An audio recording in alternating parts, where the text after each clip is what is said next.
This is how I think all the characters for Hazbin Hotel died, for the ones that we have not seen or haven't gotten any clue of from Vivzie. So Pinchas, I think, either died naturally, since life expectancy in Victorian England was about 40, and Vivzie have said before that Pinchas died in his 40s, but due to better practices in sanitation and public health, near the end of the Victorian era, they did have some people expected to live to their 60s and 70s.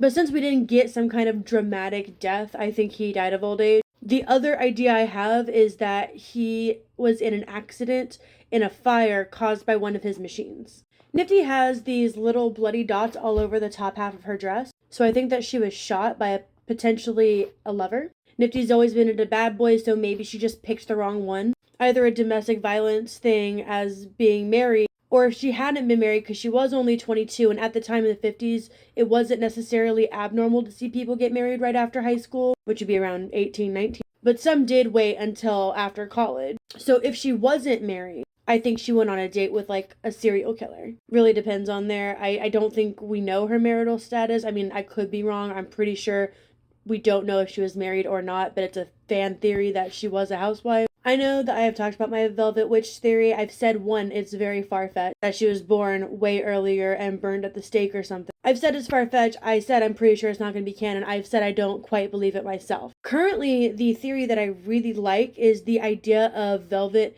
dying during plastic surgery, which would explain the doll parts, since she would be made of plastic. I've got a couple for Valentino. Valentino, I believe, was supposed to have passed in the 70s, and one of the biggest killers in the 70s was heart disease. Valentino was a frequent smoker, so I wouldn't necessarily think it too far-fetched to say that he could have died from heart disease because of excessive smoking. He also could have gotten an STD. In the 70s, STD deaths were still pretty prominent, specifically syphilis. And the late 70s, HIV and AIDS started to emerge. So that's a possibility. He also could have been involved in a shootout of some sort if he was a pimp in real life. He could have died from an overdose, depending on what crowd he hung around in the 70s, and I would guess that's not exactly far-fetched. I think Cherry Bomb passed away in a car crash. I think she was involved in a high-speed police chase, and then the car crashed and she didn't survive.